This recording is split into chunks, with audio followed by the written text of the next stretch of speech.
I had my eureka moment, and there was a lady I'd known for over 10 years. She and her husband, I'd cared for them both.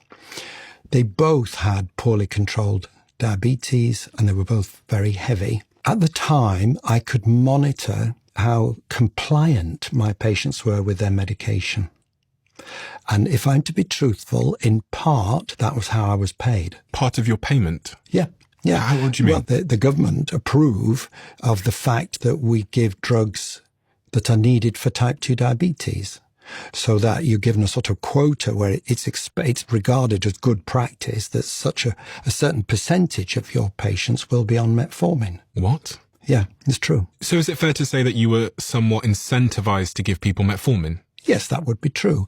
But I think we should also be fair to say that the body of evidence at the time would say that it's good practice to give metformin to people with type 2 diabetes, and conversely, poor practice not to use metformin. But we'll develop that. We're monitoring the patients who stop taking their metformin, because that is, number one, poor practice, and number two, actually costs me. So I wrote to the person, "Dear Mrs. So-and-so, I'm concerned that you don't seem to be taking your metformin. Please make an appointment with me at your earliest convenience."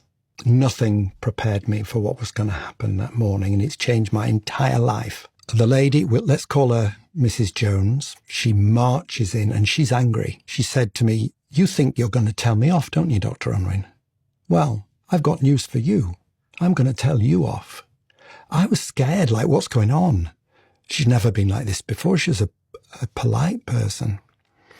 Anyway, she went on to explain. She said, "When you do my blood tests, you will find that my blood glucose is completely normal, despite not taking your metformin. I'm wondering if you're actually qualified as a doctor. Because in the last 10 years, did you ever once tell me that bread was sugar or breakfast cereals were sugar?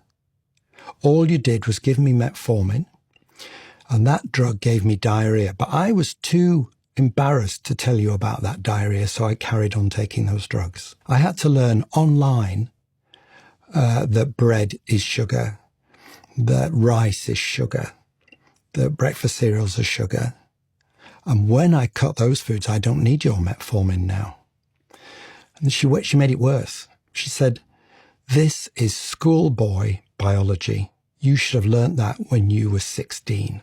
Every word she said was true. And one thing I had learned about when you're an older doctor is you've got to listen to people properly. If they're complaining, don't deny it. Don't defend yourself. Take it." So I said, "Okay, I want to learn. If this is true, will you meet me again? Let's do the blood test." So we did the blood test. It was true. It was the first case of drug-free type 2 diabetes I had ever seen. I'd never seen a single case in 25 years where people came off medication. I was fascinated because she'd done it like a miracle.